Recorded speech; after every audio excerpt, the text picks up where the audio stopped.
Harry പെട്ടെന്ന് ആരെയോ കണ്ട് ഡോജിയെ പിടിച്ചു മാറ്റി നോക്കുമ്പോൾ അത് അവളുടെ ഗ്രാൻഡ് മദർ ആണ്. ഇന്ന് ഒഫീഷ്യലി ഞങ്ങളുടെ ആദ്യത്തെ ദിവസമാണെന്ന് ഗ്രാൻഡ് മദറിന്റെ അടുത്ത് ഹാരി പറയുമ്പോൾ എനിക്ക് ഹാരി ഇഷ്ടമാണെന്ന് ഡോജിയും പറയും. എനിക്ക് പക്ഷേ ഇയാളെ ഇഷ്ടമല്ല. ഹാരിയെ പ്രൊട്ടക്ട് ചെയ്യാൻ പറ്റുന്ന ഒരാളെ അവൾ ഡേറ്റ് ചെയ്യണം എന്നാണ് എൻ്റെ ആഗ്രഹം. ഇയാൾ അങ്ങനെയല്ല, ഇയാൾ വളരെ വീക്കാണ്. ഹാരിയെ സപ്പോർട്ട് ചെയ്യാനൊന്നും ഇയാളെ കൊണ്ട് പറ്റത്തില്ലെന്ന് എനിക്ക് മനസ്സിലായെന്ന് ഗ്രാൻഡ് മദർ പറയും. അതുകൊണ്ട് എനിക്ക് ഈ റിലേഷനിൽ താല്പര്യമില്ല എന്ന് പറയുമ്പോൾ ഹാരി തർക്കിക്കാനായിട്ട് തുടങ്ങും. കൺസേൺ എനിക്ക് മനസ്സിലാവുന്നുണ്ട്, അതുകൊണ്ട് ഞാൻ അതിന് വേണ്ടിയിട്ട് കൂടുതൽ ട്രൈ ചെയ്യാമെന്നാണ് ഡോജി ആയാലും മറുപടി പറയുന്നത്. പിറ്റേ ദിവസം ഡോക്ടർ യങ് ആ എക്സ്പെൻസീവ് സ്ലിപ്പേഴ്സിന്റെ ഒരു പെയറുമായിട്ട് ജംഗ്ഷനെ കാണാനായിട്ട് വരും. എൻ്റെ അതേപോലത്തെ സ്ലിപ്പേഴ്സ് ഇടാൻ ഇയാൾക്ക് ഇഷ്ടമില്ലാത്തത് കൊണ്ടാണ് അത് കളഞ്ഞതെന്ന് എനിക്കറിയാം. ഇപ്പൊ ഇയാളുടെ കാല് വയ്യാതിരിക്കുകയാണ്. ഞാൻ ഇട്ടിട്ടുള്ളതിൽ വെച്ചിട്ട് ഏറ്റവും കംഫർട്ടബിൾ ആയിട്ടുള്ള സ്ലിപ്പേഴ്സ് അതാണ്, അതുകൊണ്ട് ഞാൻ എൻ്റേത് ഇടാതിരിക്കാം. ഇയാൾ ഇത് ഇടാൻ വേണ്ടിയിട്ടാണ് പറയുന്നത്. അത് ഡ്യൂപ്ലിക്കേറ്റ് ആയതുകൊണ്ട് നാണക്കേട് കാരണമാണ് ഞാനത് എടുത്ത് കളഞ്ഞത്. ഡ്യൂപ്ലിക്കേറ്റ് ആണെന്ന് പോലും ഇയാൾക്ക് അറിയത്തില്ലായിരിക്കുമല്ലോ. അതുകൊണ്ടാണ് ഇയാൾ പുതിയത് വാങ്ങിക്കൊണ്ട് വന്ന് ഇത് തിരിച്ചു കൊടുത്തിട്ട് റീഫണ്ട് വാങ്ങണമെന്ന് അവനോട് പറയും. അതിന്റെ ആവശ്യമില്ല, ഇയാൾക്ക് എന്തായാലും അത് വാങ്ങി തരണമെന്ന് ഞാൻ വിചാരിച്ചതാണ്. അതുകൊണ്ട് ഇയാള് അത് ഇടുകയോ ഇടാതിരിക്കുകയോ എന്ന് വേണേലും ചെയ്തോളാൻ പറഞ്ഞിട്ട് അവനവിടുന്ന് പോകും. തലേദിവസം ഹാരിയുടെ വീട്ടിൽ നിന്ന് പോരാൻ നേരത്തെ ഒരു ചെറിയ പാമ്പിനെ കണ്ട് ഡോജി പേടിക്കുന്നുണ്ട്. ഹാരി കൂളായിട്ട് അത് കൈകൊണ്ടെടുത്ത് കളയുകയും അവനെ ടീസ് ചെയ്യുകയും ചെയ്യുന്നുണ്ട്. അതുകൊണ്ട് തന്നെ പിറ്റേ ദിവസം അവള് കിച്ചണിൽ വെച്ചിട്ട് ഒരു ബോട്ടിൽ തുറക്കാൻ കഷ്ടപ്പെടുന്ന കാണുമ്പോഴത്തേനും അവൻ ചെന്ന് ഹെൽപ്പ് ചെയ്യാനായിട്ട് നോക്കും. പക്ഷെ അവനും അത് തുറക്കാൻ പറ്റുന്നില്ല. ചിയോൺ അങ്ങോട്ടേക്ക് വന്ന് ഈസി ആയിട്ട് അത് തുറന്നു കൊടുത്തിട്ട് ഹാരിയെയും വിളിച്ച് ഒരു കാര്യം പറയാനുണ്ടെന്ന് പറഞ്ഞുകൊണ്ട് പോകും. എന്തായിരിക്കും അവർക്ക് ഇത്ര രഹസ്യമായിട്ട് മാറി നിന്ന് പറയാനുള്ളതെന്ന് ഡോജി ആലോചിക്കും. പേഷ്യന്റിനെ നോക്കിക്കൊണ്ടിരിക്കുമ്പോഴും അവന്റെ ശ്രദ്ധ മുഴുവൻ അപ്പുറത്താണ്. അവൻ ശ്രദ്ധിക്കുന്നത് ഹാരിയും കാണും. ചിയോൺ പോയി കഴിയുമ്പോൾ അമ്മൂമ്മയടുത്ത് സംസാരിച്ച് ക്ലിനിക്കൽ ട്രയലിന് വേണ്ടിയിട്ട് ചിയോൺ സമ്മതിപ്പിച്ചിട്ടുണ്ട്. അടുത്ത ദിവസം അമ്മൂമ്മ മെയിൻലാൻഡിലേക്ക് പോവുകയാണെന്ന് അവള് മെസ്സേജ് അയക്കും. ഗവർണറെ ഹെൽത്ത് സെന്ററിലേക്ക് വിളിച്ച് ഡോജിയെ നേരിട്ട് കാണണം, അതുകൊണ്ട് അടുത്ത ദിവസം മെയിൻലാൻഡിലേക്ക് ചെല്ലണം എന്ന് അറിയിക്കും. എല്ലാവരും കൂടി ഫുഡ് കഴിച്ചുകൊണ്ടിരിക്കുകയാണ്. അന്നേരം ഡോക്ടർ യങ് ജംഗ്ഷന്റെ കാലിലേക്ക് നോക്കുന്നുണ്ട്. അവൾ വീണ്ടും പഴയ ചെരുപ്പ് തന്നെയാണ് ഇട്ടേക്കുന്നത്. പുതിയത് വാങ്ങി കൊടുത്തിട്ടും അതിട്ടിട്ടില്ല എന്ന് കാണുമ്പോൾ അവന് സങ്കടം തോന്നും. ഹാരിക്ക് അന്നത്തെ ദിവസം ലീവ് എടുക്കാനായിട്ട് പറ്റത്തില്ല. അതുകൊണ്ട് അമ്മമ്മ ഒറ്റയ്ക്കാണ് ഹോസ്പിറ്റലിൽ കാണിക്കാനായിട്ട് പോകുന്നത്. അമ്മമ്മയ്ക്ക് പേടിയുണ്ട്, ഹെസിറ്റേഷൻ ഉണ്ട്. അതുകൊണ്ട് പോകാതിരിക്കാനായിട്ടൊക്കെ നോക്കുന്നുണ്ട്. എന്തിനാണ് ഞാൻ ഇപ്പോൾ പോകുന്നത്, ഇത് ചെയ്യുന്നതെന്നൊക്കെ ഹാരി അടുത്ത് ചോദിക്കുമ്പോൾ ഫേമസ് ആയിട്ടുള്ള ഒരു പ്രൊഫസറാണ് ഇതെല്ലാം ചെയ്യുന്നത്. ആ പ്രൊഫസറുടെ അടുത്ത് ക്ലിനിക്കൽ ട്രയൽസ് ഒക്കെ ചെയ്ത ആളുകൾ, ഇതിലും വേഴ്സ് കണ്ടീഷനിൽ ഉണ്ടായിരുന്നവരെല്ലാം പിന്നീട് ഒരുപാട് കാലം ജീവിച്ചിട്ടുണ്ട്. എനിക്ക് അമ്മമ്മയുടെ കൂടെ ഒരുപാട് യാത്രകളൊക്കെ പോകണം, നമുക്ക് അങ്ങനെയൊന്നും പോകാൻ പറ്റിയിട്ടില്ലല്ലോ. അതുകൊണ്ട് എന്തായാലും ഇന്ന് അവിടെ പോയി ടെസ്റ്റ് ഒക്കെ ചെയ്യണമെന്ന് നിർബന്ധിച്ച് അവള് പറഞ്ഞു വിടും അമ്മമ്മ. ഹാരിയുടെ ഗ്രാൻഡ് മദർ ഫെറിയിൽ കയറി കഴിയുമ്പോഴാണ് പേടിച്ചിരിക്കുന്ന ഡോജിയെ കാണുന്നത്. അവൾക്ക് അവനെ ഇഗ്നോർ ചെയ്യാനായിട്ട് പറ്റുന്നില്ല. പേടിയാണെന്ന് മനസ്സിലാവുന്നതുകൊണ്ട് അവന്റെ അടുത്ത് ചെന്നിരുന്ന് ധൈര്യം കൊടുക്കും. അവർ മെയിൻലാൻഡിൽ ചെന്ന് കഴിയുമ്പോൾ ഞാനും കൂടി ഹോസ്പിറ്റലിൽ കൂടെ വരണമെന്ന് ഡോജി ചോദിക്കുമ്പോൾ ഞാൻ കൊച്ചുകുട്ടികളും ഒന്നും അല്ല എന്ന് അവർ തിരിച്ചു പറയും. പക്ഷെ എന്തായാലും അവർക്ക് പേടിയുണ്ടെന്ന് മനസ്സിലാക്കിയിട്ട് അവൻ കൂടെ ചെല്ലും. ആ സമയത്ത് ഹാരി ഡോജി അവിടെ എത്തിയോ എന്ന് അറിയാൻ വേണ്ടിയിട്ട് വിളിക്കും. അന്നേരമാണ് അവൻ അമ്മമ്മയുടെ കൂടെ ഹോസ്പിറ്റലിൽ ചെന്നേക്കുവാണെന്ന് അവൾ അറിയുന്നത്. എല്ലാം കഴിയുമ്പോൾ ഞാൻ വിളിക്കാന്ന് പറഞ്ഞിട്ടാണ് അവൻ കോള് കട്ട് ചെയ്യുന്നത്. അമ്മമ്മ nervous ആണെന്ന് അവന് മനസ്സിലാവും. ഇത് എങ്ങനെയായിരിക്കും ഈ ക്ലിനിക്കൽ ട്രയൽസ് എന്ന് അമ്മമ്മ അവനോട് ചോദിക്കും. അല്ലെങ്കിൽ ഇയാൾ പറയണ്ട, നിങ്ങൾ ഡോക്ടേഴ്സ് അല്ല, കള്ളവേ പറയത്തുള്ളൂ, എല്ലാം എളുപ്പമാണെന്നേ പറയത്തുള്ളൂ എന്ന് അമ്മമ്മ പറയുന്നത് കേൾക്കുമ്പോൾ അവൻ ഒരു മിനിറ്റ് മിണ്ടാതിരുന്നിട്ട്, ഒരിക്കലും ഇത് വളരെ എളുപ്പമായിട്ട് നമുക്ക് ഹാൻഡിൽ ചെയ്യാൻ പറ്റുന്ന ഒരു രോഗമല്ല എന്നറിയാലോ, എന്തായാലും ഇവിടുത്തെ ഡോക്ടേഴ്സ് എന്തൊക്കെയാണ് എങ്ങനെയൊക്കെയാണെന്ന് പറഞ്ഞു തരും. അവര് എന്തെങ്കിലും സൈഡ് ഇഫക്ട്സ് ഉണ്ടോ എന്നൊക്കെ ടെസ്റ്റ് ചെയ്ത് നോക്കും. ട്രയൽ തുടങ്ങിക്കഴിഞ്ഞാൽ എന്തെങ്കിലും സൈഡ് ഇഫക്ട്സ് വരികയാണെങ്കിൽ അത് നമ്മുടെ ജീവനെ തന്നെ ബാധിക്കും. അതുകൊണ്ട് എന്തെങ്കിലും ബുദ്ധിമുട്ടുണ്ടെങ്കിൽ അത് തുറന്നു പറയണമെന്ന് സത്യസന്ധമായിട്ട് പറയും. അത് അമ്മൂമ്മയ്ക്ക് ഇഷ്ടപ്പെടും. ഓരോ ടെസ്റ്റും ഓരോ റൂമിലാണ് നടത്തുന്നത്. ഓരോന്നായിട്ട് ഫിനിഷ് ചെയ്ത് ഇങ്ങനെ വന്നുകൊണ്ടിരിക്കുകയാണ്. ECG എടുക്കാൻ വേണ്ടിയിട്ട് കുറച്ച് നേരം വെയിറ്റ് ചെയ്യണം എന്ന് നേഴ്സ് അമ്മമ്മയടുത്ത് പറയും. ഡോജി ഈ സമയത്ത് വെള്ളം വാങ്ങാനായി പോകും. അന്നേരം ക്രിട്ടിക്കൽ കണ്ടീഷനിൽ ഒരു പേഷ്യന്റിനെ അതുവഴി കൊണ്ടുപോകും. ആ പേഷ്യന്റിന്റെ മോള് കരയുന്നൊക്കെ ഉണ്ട്. ഇത് കാണുമ്പോൾ കുറച്ച് കഴിയുമ്പോൾ തന്റെ അവസ്ഥ അതാണ്, ഹാരിക്കും ഇങ്ങനെ ഒരു സിറ്റുവേഷൻ ഫേസ് ചെയ്യേണ്ടി വരുമെന്ന് അമ്മൂമ്മ തിരിച്ചറിയും. തിരിച്ചു വരുമ്പോൾ അമ്മൂമ്മയെ കാണാനില്ല. നേഴ്സ് അവിടെ പേരും വിളിച്ചുകൊണ്ട് നടക്കുകയാണ്. അവൻ അമ്മൂമ്മയെ അന്വേഷിച്ച് പോകുമ്പോൾ ദൂരെ ഒരിടത്ത് മാറി ഒറ്റയ്ക്ക് ഇരിക്കുകയാണ്. അവനെ കാണുമ്പോൾ അമ്മൂമ്മ ദേഷ്യപ്പെടും. പേടി കാരണം ദേഷ്യപ്പെടുകയാണെന്ന് അവന് മനസ്സിലാവും. എനിക്ക് ഫെറിയിൽ കയറാൻ പേടിയാണ്, എനിക്കൊരു ട്രോമയുണ്ട്, അതാരും കണ്ടുപിടിക്കാതിരിക്കാൻ ഞാൻ മാക്സിമം ശ്രമിക്കുമായിരുന്നു. പക്ഷെ ഹാരി അത് കണ്ടുപിടിച്ചു. അവള് അത് തിരിച്ചറിഞ്ഞോ എന്ന് അറിഞ്ഞു കഴിഞ്ഞപ്പോൾ എനിക്ക് ആശ്വാസമാണ് തോന്നിയത്. കാരണം എനിക്ക് എത്ര വേണമെങ്കിലും പേടിക്കാം. അതുപോലെ അമ്മൂമ്മയ്ക്ക് പേടിയുണ്ടെങ്കിൽ അത് തുറന്നു പറയണമെന്ന് അവൻ വീണ്ടും ആവശ്യപ്പെടും. 5 വർഷങ്ങൾക്ക് മുമ്പ് ഞാൻ കീമോതെറാപ്പി ഒക്കെ ചെയ്തതാണ്. അതിനുശേഷം രോഗം ഭേദമായി എന്ന് ഡോക്ടർ പറഞ്ഞപ്പോൾ ഞാനും ഹാരി ഒരുപാട് സന്തോഷിച്ചു. പക്ഷെ ആ രോഗം തിരിച്ചു വന്നു. ഇതിന്റെ ട്രീറ്റ്മെന്റ് ഒക്കെ എത്ര പെയിൻഫുൾ ആണെന്ന് എനിക്ക് നന്നായിട്ട് അറിയാം. എനിക്കത് ഒന്നും കൂടി ചെയ്യണമെന്ന് ആഗ്രഹമില്ല. കാരണം അവസാന നാളുകൾ ജീവിച്ചിരിപ്പുണ്ടോ മരിച്ചോ എന്ന് തിരിച്ചറിയാൻ പറ്റാത്ത അവസ്ഥയിൽ സ്പെൻഡ് ചെയ്യണമെന്ന് എനിക്കില്ല. എല്ലാ ദിവസത്തെ പോലെ സാധാരണ പോലെ ഒരു ലൈഫ് ലീഡ് ചെയ്ത് അങ്ങനെ അങ്ങ് മരിക്കാനാണ് എനിക്കിഷ്ടം. ഇത് കേൾക്കുമ്പോൾ ഞാൻ എത്ര സെൽഫിഷ് ആണെന്ന് ഇയാൾ വിചാരിക്കുന്നുണ്ടാവും. ഹാരിയെ പോലും ഞാൻ ഓർക്കുന്നില്ലല്ലോ എന്നൊക്കെ വിചാരിക്കുന്നുണ്ടാവും. എന്നെ കുറ്റപ്പെടുത്തുന്ന രീതിക്കായിരിക്കും ഇയാൾ ചിന്തിക്കുന്നതല്ലേ എന്നൊക്കെ ഗ്രാൻഡ് മദർ ചോദിക്കുമ്പോൾ അല്ല എന്ന് അവൻ മറുപടി കൊടുക്കും. എത്ര ലോൺലി ആയിട്ട് എത്ര പേടിച്ചിട്ടായിരിക്കും ആ ട്രീറ്റ്മെന്റ് ഒക്കെ ചെയ്തുകൊണ്ടിരുന്നതെന്ന് മാത്രമേ ഞാൻ ആലോചിക്കുന്നുള്ളൂ എന്ന് അവൻ പറയുന്ന കേൾക്കുമ്പോൾ അമ്മമ്മയ്ക്ക് ആശ്വാസമാവും. അന്നേരമാണ് ഹാരിയുടെ കോള് വരുന്നത്. അവൻ എന്ത് പറയുന്ന അമ്മമ്മയ്ക്ക് പേടിയുണ്ട്. അവരിപ്പോഴും ടെസ്റ്റ് ഒക്കെ നടത്തിക്കൊണ്ടിരിക്കുന്നേ ഉള്ളൂ. എല്ലാം കഴിയുമ്പോൾ ഞാൻ വിളിക്കാമെന്ന് പറഞ്ഞിട്ടാണ് അവൻ കോള് കട്ട് ചെയ്യുന്നത്. അവനെ വിശ്വസിക്കാമെന്ന് അമ്മമ്മയ്ക്ക് അന്നേരം മനസ്സിലാവും. ഗവർണറുടെ ഓഫീസിലേക്ക് ചെല്ലുമ്പോൾ തന്നെ ഒരാൾ ചെന്ന് അവനെ കൂട്ടിക്കൊണ്ട് പോകും.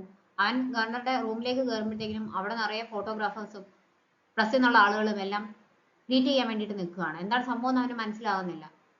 ഇയാൾ വരുന്നതെന്ന് അറിഞ്ഞപ്പോൾ ഇവരെല്ലാം ഇവിടെ വന്നതാണെന്നാണ് ഗവർണർ പറയുന്നത്. എന്നിട്ട് ഇന്റർവ്യൂ ഒക്കെ അറ്റൻഡ് ചെയ്യേണ്ടി വരും. എന്താണ് സംഭവിച്ചതെന്ന് സത്യസന്ധമായിട്ട് അവൻ പറയും. ഗവർണറുടെ ഓഫീസിൽ നിന്ന് എന്തെങ്കിലും ഹെൽപ്പ് കിട്ടിയോ എന്ന് കൂട്ടത്തിലൊരാളെ എടുത്ത് ചോദിക്കും. അവനാണെങ്കിൽ എന്ത് പറയണമെന്ന് അറിയത്തില്ല. അവൻ nervous ആണ്. അതുകൊണ്ട് ഞാൻ എല്ലാ കാര്യങ്ങളും പറയാം, എല്ലാ റിമോട്ട് ഐലൻഡ്സിലും ഞാൻ ഹെൽപ്പാഡൊക്കെ കൊണ്ടുവരാൻ പോവുകയാണ്, അങ്ങനെ എല്ലാം ഞാൻ മോഡേണൈസ് ചെയ്യാൻ പോവുകയാണെന്നൊക്കെ പറഞ്ഞിട്ട് ഗവർണർ അയാളുടെ കാര്യങ്ങളാണ് റിപ്പോർട്ടേഴ്സിന്റെ അടുത്ത് പറഞ്ഞുകൊണ്ടിരിക്കുന്നത്. അവിടെ കൊണ്ടും തീരുന്നില്ല. ഹയർ ഓഫീഷ്യൽസിനെ ഒക്കെ വിളിച്ചിട്ട് അവരെല്ലാം മീറ്റ് ചെയ്യാൻ വേണ്ടിയിട്ട് ഗവർണർ ഇവനെ വിളിച്ചുകൊണ്ട് പോകും. ഇതിന്റെ ഇടയ്ക്കാണ് ഹാരിയുടെ കോള് വരുന്നത്. ഇതൊന്നും ഇവൻ അറിയുന്നില്ല. എത്ര ലേറ്റ് ആയാലും എന്നെ വിളിക്കണം എന്ന് പറഞ്ഞിട്ട് ഹാരി അവൻ മെസ്സേജ് അയക്കും. പിറ്റേ ദിവസം ഹാരിയെ നേരത്തെ കാണാൻ വേണ്ടിയിട്ട് മെയിൻലാൻഡിൽ നിന്ന് ഐലൻഡിലേക്കുള്ള ആദ്യത്തെ ഫെറിയിൽ തന്നെ കയറി വരും ഡൂജി. അവനെ കാണുമ്പോൾ അവൾക്ക് സന്തോഷമാവും. അമ്മമ്മയെ കണ്ടിട്ട് എങ്ങനെ ഉണ്ടായിരുന്നു എന്ന് ചോദിക്കുമ്പോൾ അവനെന്താ ഹെസിറ്റേറ്റ് ചെയ്യും. അമ്മമ്മ പറഞ്ഞ കാര്യങ്ങളൊക്കെ അവളോട് പറയണമെന്നുണ്ട്, പക്ഷെ പറയാനുള്ള ധൈര്യമില്ല. ഇയാളെ പേടിക്കണ്ട, ഇയാളെ ഇഷ്ടമാണെന്ന് ഞാൻ വീണ്ടും വീണ്ടും പറഞ്ഞുകൊണ്ടിരിക്കുകയാണെങ്കിൽ അമ്മമ്മ എന്തായാലും നമ്മുടെ റിലേഷൻഷിപ്പിനെ സമ്മതിക്കും. അങ്ങനെ stubborn ആളൊന്നുമല്ല. കുറച്ച് കഴിയുമ്പോൾ എൻ്റെ ഇഷ്ടങ്ങൾക്ക് തന്നെയാണ് അമ്മമ്മ പ്രാധാന്യം കൊടുക്കാറുള്ളതെന്ന് അവൾ പറയും. അത് കേൾക്കുമ്പോൾ ഒന്നും മിണ്ടാതെ അവളെ നോക്കിയിട്ട് എന്തൊക്കെ സംഭവിച്ചാലും ഇയാളുടെ കൂടെ എപ്പോഴും സപ്പോർട്ടായിട്ട് ഞാൻ ഉണ്ടാവുമെന്ന് ഓർമ്മയിൽ ഉണ്ടാവണമെന്ന് ഡോജി അവളുടെ അടുത്ത് പറയും. അവൻ എന്താണ് അങ്ങനെ സംസാരിക്കുന്നത് നമുക്ക് മനസ്സിലാകത്തില്ല, പക്ഷെ ഞാനും അങ്ങനെ തന്നെ ആയിരിക്കും എന്ന് അവള് തിരിച്ചും പറയും. പിറ്റേ ദിവസം ന്യൂസ് പേപ്പർ വരുമ്പോൾ ഫ്രണ്ടില് ഗവർണർക്ക് കൈകൊടുത്തുകൊണ്ട് നിൽക്കുന്ന ഡോജിയാണ്. അതിൽ എഴുതിയിരിക്കുന്നത് ഇതെല്ലാം സാധ്യമായത് ഗവർണറുടെ ഹെൽപ്പ് കൊണ്ടാണെന്നാണ്. സെന്ററിനെ പറ്റി അധികം ഒന്നും പറഞ്ഞിട്ടില്ല. എല്ലാവരും അവനെ കുറ്റപ്പെടുത്തുന്ന രീതിക്ക് നോക്കുമ്പോഴത്തേക്കും ഞാൻ നമ്മുടെ സെന്ററിനെ കുറിച്ച് ഒരുപാട് സംസാരിച്ചു, അവരെന്തുകൊണ്ടാണ് ഇങ്ങനെ എഴുതിയതെന്ന് എനിക്ക് മനസ്സിലായില്ലെന്നൊക്കെ അവൻ പറയാൻ ശ്രമിക്കുന്നുണ്ട്. പക്ഷെ ഇയാള് ഇത്ര അംബീഷ്യസ് ആണെന്ന് ഞങ്ങൾക്കൊന്നും അറിയത്തില്ലായിരുന്നു, ഗവർണറെ കണ്ടപ്പോഴത്തേക്കും ഞങ്ങളെയൊക്കെ മറന്നോ എന്നുള്ള രീതിക്കാണ് അവരെല്ലാം ചോദിക്കുന്നത്. അന്നേരത്തേക്ക് അവിടെ ഒരു എമർജൻസി പേഷ്യന്റ് വരും. അവിടുത്തെ കൺസ്ട്രക്ഷൻ സൈറ്റിൽ പരിക്കേറ്റ ഒരാളെ കൊണ്ടിട്ടാണ് ഫ്രണ്ട് അങ്ങോട്ടേക്ക് വരുന്നത്. എന്താ സംഭവിച്ചതെന്ന് ചോദിക്കുമ്പോഴത്തേക്കും അവർ ഞങ്ങളെ കൊണ്ട് ധൃതി വെപ്പിച്ച് ചെയ്യിക്കുകയാണ്, അങ്ങനെയാണ് സംഭവിച്ചത്, അവിടെ സേഫ്റ്റി പ്രോട്ടോകോൾസ് ഒന്നും അവർ നേരെ നോക്കുന്നില്ല എന്നൊക്കെ ആ ആള് പറഞ്ഞുകൊണ്ടിരിക്കുമ്പോഴത്തേക്കും നേരത്തെ ഇവിടെ വന്ന് ചിയോണിന്റെ അടുത്ത് ബഹളം ഉണ്ടാക്കി ആ ഗുണ്ട അങ്ങോട്ടേക്ക് വരും. നിങ്ങൾ എന്തിനാണ് ചെറിയൊരു ഇഞ്ചുറിക്ക് ഇങ്ങോട്ടേക്ക് വന്ന് വെറുതെ സമയം കളയുന്നുള്ള രീതിക്കാണ് അയാൾ സംസാരിക്കുന്നത്. അയാളുടെ സംസാരം കേൾക്കുമ്പോൾ എല്ലാവർക്കും ദേഷ്യം വരുന്നുണ്ട്. ഈ ഫ്രണ്ട് ആണെങ്കിൽ ഒരാൾക്ക് പരിക്ക് വെച്ചിട്ട് ഇവിടെ വന്നേക്കുവാണെന്നുള്ള രീതിക്ക് വീണ്ടും വീണ്ടും അയാൾ ഓർമ്മിപ്പിക്കുന്നുണ്ട്. എനിക്കതൊന്നും വിഷയമല്ല, എത്രയും പെട്ടെന്ന് നിങ്ങൾ അതിന്റെ പണി തീർക്കണം എന്നാണ് അയാൾ പറയുന്നത്. ഇത് കേട്ടിട്ട് ആ ഫ്രണ്ട് ദേഷ്യത്തിൽ അവിടെ ഇരുന്നൊരു കത്രികയും കൊണ്ട് അയാളുടെ പുറകെ ചെയ്യും.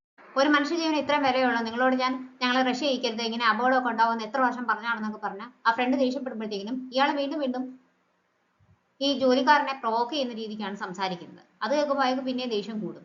ഇന്ന് നിങ്ങളെ ഞാൻ തീർക്കും, എന്നിട്ട് ഇതിനൊരു തീരുമാനം ഉണ്ടാക്കും, നിങ്ങളെ കൊന്നിട്ട് ഞാനും ജയിലിൽ പോകാൻ പോവാണെന്നൊക്കെ അയാൾ പറയുന്ന കേൾക്കുമ്പോൾ ഇയാള് ഈ ജോലിക്കാരനെ ഡിസ്ട്രാക്ട് ചെയ്തിട്ട് അയാളുടെ കയ്യിൽ നിന്ന് കത്രിക താഴെ ഇടിക്കും. എന്നിട്ട് അയാളെ ഉപദ്രവിക്കാനായിട്ട് പോകുമ്പോൾ ചിയോൺ അങ്ങോട്ടേക്ക് വന്ന് ഈ ഗുണ്ടയെ പിടിച്ചു മാറ്റും. ഞാനാണ് ഇവിടെ വിക്ടിം എന്ന് പറഞ്ഞ് ഇയാളെ തർക്കിക്കാൻ നോക്കുമ്പോഴത്തേക്കും ഇവിടെ വേറെ പേഷ്യൻസ് ഉണ്ട്, ഇവിടെ കിടന്ന് ബഹളം വെക്കുന്നത് ചിയോൺ അയാളുടെ അടുത്ത് പറയും. അങ്ങനെ സീനിയർ നേഴ്സ് ആണ് നിങ്ങൾ ഇവിടെ നിന്ന് സംസാരിച്ച് എല്ലാം ശരിയാക്കിയിട്ട് പോയാൽ മതി എന്ന് പറയുന്നത്. ഇയാളെ വീണ്ടും സമയം കളയാതെ പെട്ടെന്ന് കൺസ്ട്രക്ഷൻ സൈറ്റിലേക്ക് പോകാനാണ് ജോലിക്കാരോട് പറയുന്നത്. അവർക്ക് ദേഷ്യം വരുന്നുണ്ടെങ്കിലും നിങ്ങൾ ഇവിടെ നിന്ന് വെറുതെ ബഹളം ഉണ്ടാക്കണ്ട, തിരിച്ചു പോകാനായിട്ട് പറഞ്ഞ് മരുന്നൊക്കെ കൊടുത്ത് ഡോജി അവരെ പറഞ്ഞു വിടും. ഈ ഗുണ്ട പോകാനായിട്ട് എഴുന്നേൽക്കുമ്പോഴത്തേക്കും നിങ്ങളടുത്ത് പോകാൻ പറഞ്ഞില്ലല്ലോ എന്ന് പറഞ്ഞിട്ട് ചിയോൺ അയാളെ അവിടെ പിടിച്ചു നിർത്തും. നിങ്ങളടുത്ത് ഞാൻ നേരത്തെയും പറഞ്ഞു ഞങ്ങളുടെ ഡ്യൂട്ടിയിൽ ഇന്റർഫിയർ ചെയ്യരുത്, അത് ക്രൈം ആണെന്ന്, നിങ്ങൾ വീണ്ടും അത് തന്നെയാണ് വന്ന് ചെയ്തതെന്ന് പറയുമ്പോഴത്തേക്കും അയാള് അവനെ അടിക്കാനായിട്ട് പോകും. അവൻ തിരിച്ചൊരെണ്ണം കൊടുക്കും. അവിടെ ബഹളമാവുമെന്ന് മനസ്സിലാവുമ്പോഴത്തേക്കും എല്ലാവരും കൂടെ വന്ന് ചിയോണിനെ പിടിച്ചു മാറ്റും. നേഴ്സാണ് ഈ ഗുണ്ടയെ പിടിച്ച് മാറ്റി നിർത്തിയിട്ട് അവർ കുട്ടികളാണ്, അവർക്കൊന്നും അറിയത്തില്ല, ഞാൻ പറഞ്ഞ് മനസ്സിലാക്കാം എന്ന് പറയുന്നത്. അത് കേൾക്കുമ്പോൾ ഡോജിക്ക് ദേഷ്യം വരും.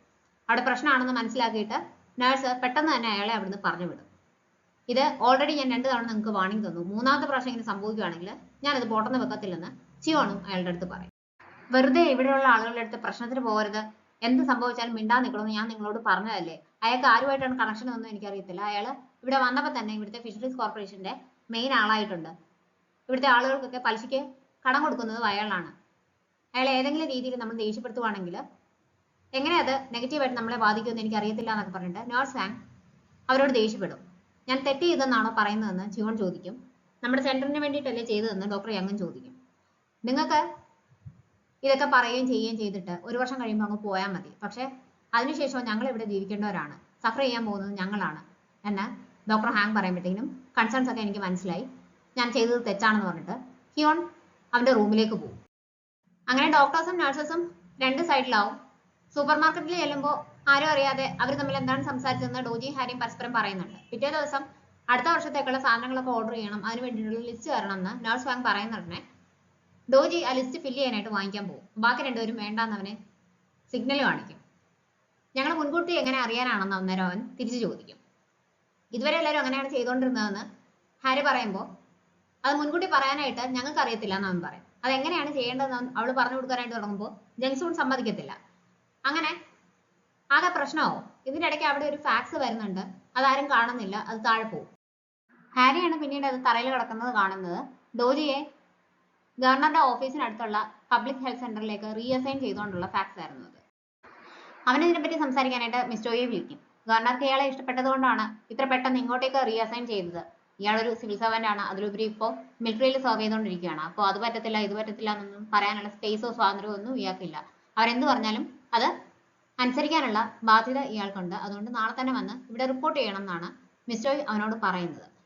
പക്ഷെ കോള് കട്ട് ചെയ്യുമ്പോൾ അവരും ഈ കാര്യത്തിൽ ഹെൽപ്ലെസ് ആണെന്ന് നമുക്ക് മനസ്സിലാവും. നിങ്ങൾ ഡോക്ടേഴ്സിനൊക്കെ ഇപ്പൊ എന്നോട് ദേഷ്യമാണെന്നറിയാം, എന്നാലും ഇത് ലാസ്റ്റ് ഡേ അല്ലേ, നമുക്ക് എല്ലാവരും കൂടി ഒന്നിച്ച് ഫുഡ് കഴിക്കാൻ പോകാമെന്നും പറഞ്ഞ് സീനിയർ നഴ്സ് അവരെല്ലാം കൂട്ടി പോകും.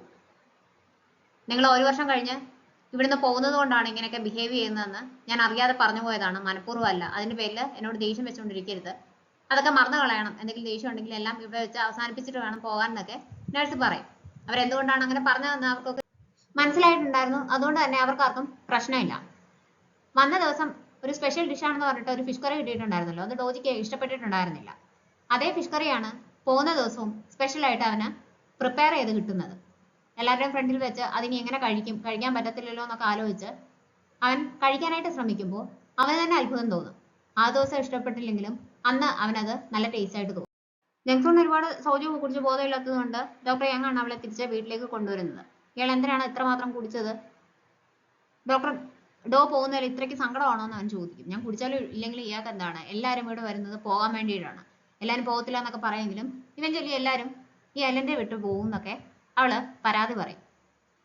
ഇയാൾ എന്തുകൊണ്ടാണ് ഞാൻ വാങ്ങി തന്ന സ്ലിപ്പേഴ്സ് ഇടാത്തതെന്ന് അവൻ വീണ്ടും ചോദിക്കും. എനിക്കത് ഇടണമെന്ന് തോന്നിയില്ല, ഇയാൾക്ക് അത്രയ്ക്ക് പ്രശ്നമാണെങ്കിൽ അത് തിരിച്ചെടുത്തോളാം, ഞാൻ പറഞ്ഞതല്ലേ എന്ന് അവൾ ചോദിക്കുമ്പോൾ ഞാൻ ഗിഫ്റ്റ് തന്നൊരു കാര്യം തിരിച്ചു വാങ്ങിയാലും തന്ന ഗിഫ്റ്റ് അല്ലാതാകുന്നില്ലല്ലോ എന്ന് അവൻ വീണ്ടും ചോദിക്കും. എങ്കിൽ പിന്നെ ഇയാൾ എന്താണ് ഇയാളുടെ കീറിയ ഡ്രസ്സ് തയ്ക്കാത്തത്, ആ യൂണിഫോം തയ്ക്കാത്തത് 1 വർഷത്തിന് ശേഷം ഇയാൾ പോകുന്നത് കൊണ്ടാണെന്നല്ലേ എന്നോട് പറഞ്ഞത്, അതിന് പ്രശ്നമൊന്നുമില്ലേ എന്ന് അവൾ തിരിച്ചു ചോദിക്കും. അതവളെ ബോധർ ചെയ്യുന്നുണ്ടായിരുന്നു എന്ന് അവന് മനസ്സിലാവും. അന്ന് സംഭവിച്ചതൊക്കെ ഞാൻ ഒരുപാട് എൻജോയ് ചെയ്തു, നമ്മൾ സംസാരിച്ച കാര്യങ്ങളും സംഭവിച്ചതും എല്ലാം എന്ന് അവൻ പറയുമ്പോൾ അവളൊന്നും മിണ്ടാതിരിക്കും. ഇയാള് എൻ്റെ കാര്യത്തിൽ ഇത്രയും കൺസേൺ ആണെങ്കിൽ ഞാൻ വാങ്ങി തന്ന ഗിഫ്റ്റും ഉപയോഗിക്കണം എന്ന് അവൻ വീണ്ടും പറയുമ്പോൾ അത് എനിക്ക് പരിചയമില്ല, ഞാൻ ഈ കൺട്രി സൈഡിൽ വളർന്ന ഒരാളാണ്, അത്രയും വില കൂടിയ ചെരുപ്പൊന്നും എനിക്കിട്ട് ശീലമില്ല, വെറുതെ അത്രയും പൈസ എനിക്ക് വേണ്ടിയിട്ട് വേസ്റ്റ് ചെയ്തല്ലോ എന്നാണ് ഞാൻ ആലോചിക്കുന്നതെന്ന് അവൾ പറയും. എന്തുകൊണ്ടാണ് അവൾ ആ ചെരുപ്പ് ഉപയോഗിക്കാത്തതെന്ന് അവൻ അന്നേരമാണ് തിരിച്ചറിയുന്നത്. ഇയാൾക്ക് ഇനിയിപ്പോ പേടിച്ചിട്ട് ഫെറിയിൽ യാത്ര ചെയ്യണ്ടല്ലോ, മെയിൻലാൻഡിലാവുമ്പോൾ നമുക്ക് ഡേറ്റ്സിനൊക്കെ പോകാം, വില്ലേജസിനൊന്നും പേടിക്കേണ്ട ആവശ്യമില്ല എന്നൊക്കെ ഹാരി പറയും. തൊട്ടടുത്ത നിമിഷം തന്നെ എനിക്ക് ഇയാളെ വല്ലാതെ മിസ് ചെയ്യും, നമുക്ക് ഇവിടെ തന്നെ നിന്നാ പോരെ എന്നൊക്കെ ചോദിക്കും. അവൾക്ക് നല്ല വിഷമമുണ്ടെന്ന് ഡോജിക്ക് മനസ്സിലാവും. ഡോജിയെ യാത്രയാക്കാനായിട്ട് ഹെൽത്ത് സെന്ററിലെ എല്ലാ ആളുകളും വന്നിട്ടുണ്ട്. അവൻ രക്ഷിച്ച പെൺകുട്ടിയും അവനെ കാണാനായിട്ട് വരും. ഇടയ്ക്കിടയ്ക്ക് ഐലൻഡ് വിസിറ്റ് ചെയ്യാൻ വരണം എന്ന് ആ കുട്ടി അവനെ ഓർമ്മിപ്പിക്കും.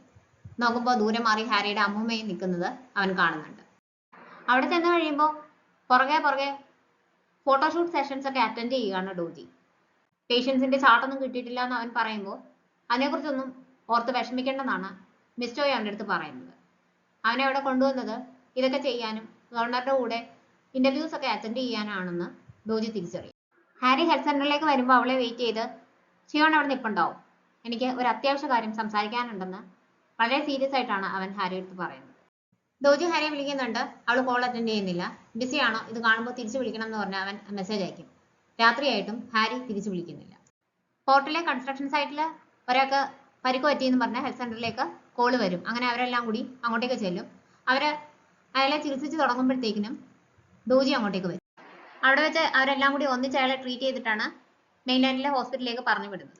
എല്ലാം കഴിയുന്നതന്നെയാണ് മെയിൻലാൻഡിലേക്ക് പോയ ഡോജിയാണ് അവരുടെ കൂടെ അവിടെ നിൽക്കുന്നത് എന്നുള്ള ബോധം സിസ്റ്ററിന് വരുന്നത്. എന്താ സംഭവിച്ചതെന്ന് ചോദിക്കുമ്പോൾ എൻ്റെ റീഅസൈൻമെന്റ് ക്യാൻസൽ ചെയ്തു, ഇനി എനിക്ക് അങ്ങോട്ടേക്ക് തിരിച്ചു പോകണ്ടെന്ന് അവൻ ഹാപ്പി ആയിട്ട് പറയും. പക്ഷെ നോക്കുന്നുണ്ടേ ഹാരിയുടെ മുഖത്ത് സന്തോഷമൊന്നുമില്ല. അവള് ഒന്ന് ചിരിച്ചെന്ന് വരുത്തിയിട്ട് അവിടുന്ന് മാറി പോവുകയാണ് ചെയ്യുന്നത്. പിറ്റേ ദിവസം ഗവർണറുടെ കൂടെ ഇന്റർവ്യൂ അറ്റൻഡ് ചെയ്യണമെന്ന് മനസ്സിലാക്കിയിട്ട് തലേദിവസം മുഴുവൻ ഡോജി ഇന്ന് ആലോചിക്കും എന്താണ് ചെയ്യേണ്ടതെന്ന്. എന്നിട്ട് ഇന്റർവ്യൂവിന്റെ സമയത്ത് എനിക്കൊരു പ്രപ്പോസൽ മുന്നോട്ട് വെക്കാനുണ്ടെന്ന് പറയും. ഞാനിവിടെ വന്ന് ഇങ്ങനെ ഇന്റർവ്യൂസ് ഒക്കെ അറ്റൻഡ് ചെയ്തുകൊണ്ടിരിക്കുകയാണ്. പേഷ്യൻസിനെ നോക്കാനുള്ള എൻ്റെ വിലപ്പെട്ട സമയമാണ് ഇങ്ങനെ പോകുന്നത്. അതുകൊണ്ട് എൻ്റെ ഇവിടുത്തെ റീഅസൈൻമെന്റ് ക്യാൻസൽ ചെയ്ത് എന്നെ തിരിച്ച് ഐലൻഡിലേക്ക് വിടണം എന്ന് റിപ്പോർട്ടേഴ്സിന്റെ ഫ്രണ്ടിൽ വെച്ചിട്ട് അവൻ പറയും. അങ്ങനെ ഗവർണർക്ക് അവനെ തിരിച്ചു വിടേണ്ടി വരുന്നതാണ്. അത് അയാൾക്ക് വലിയ ദേഷ്യവും.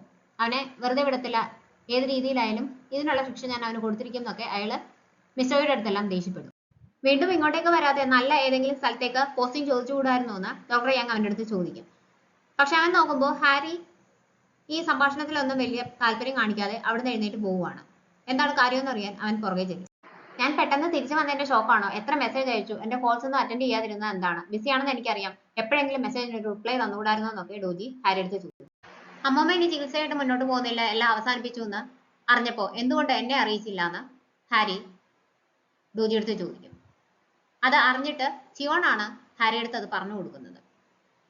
എന്തുകൊണ്ടാണ് അവൾക്ക് ദേഷ്യം വന്നത്, എന്തുകൊണ്ടാണ് അവനെ അവോയ്ഡ് ചെയ്യാനായിട്ട് ശ്രമിച്ചതെന്ന് ഡോജിക്ക് മനസ്സിലാവും. അവൻ എന്തോ പറയാനായിട്ട് തുടങ്ങുമ്പോഴത്തേക്കിനും ഞാൻ എന്ത് വന്നാലും എൻ്റെ അമ്മൂമ്മയെ കൺവിൻസ് ചെയ്യാനായിട്ട് പോവുകയാണ്, അമ്മൂമ്മ ഇല്ലെങ്കിൽ എനിക്ക് ജീവിക്കാനായിട്ട് പറ്റത്തില്ല, അതിന് എന്നെ ഹെൽപ്പ് ചെയ്യാമോ എന്ന് അവൾ ഡോജി എടുത്ത് ചോദിക്കുമ്പോൾ അവൻ മിണ്ടാതെ നിൽക്കും. ഒരു ഡോക്ടർ എന്ന നിലയിൽ പേഷ്യന്റ് എന്താവശ്യപ്പെടുന്നു അതിനനുസരിച്ച് മാത്രമേ മുന്നോട്ട് പോകൂ എന്നുള്ളൊരു ഇതുള്ളത് കൊണ്ടാണോ മിണ്ടാതെ നിൽക്കുന്നത്? അങ്ങനെ വേണ്ട, ഡോക്ടറായിട്ട് വേണ്ട, എൻ്റെ ബോയ് ഫ്രണ്ട് ആയിട്ട് ഒന്ന് കൺവിൻസ് ചെയ്യാനായിട്ട് എന്നെ ഹെൽപ്പ് ചെയ്യാമോ എന്ന് ചോദിക്കുമ്പോൾ അവൻ അപ്പോളജൈസ് ചെയ്യുകയാണ് ചെയ്യുന്നത്. അവൻ എന്താണ് ഉദ്ദേശിക്കുന്നതെന്ന് ഹാരിക്ക് മനസ്സിലാവും. അവള് ദേഷ്യത്തിലും സങ്കടത്തിലും ഒന്നും മിണ്ടാതെ അവിടുന്ന് തിരിഞ്ഞു നടക്കും.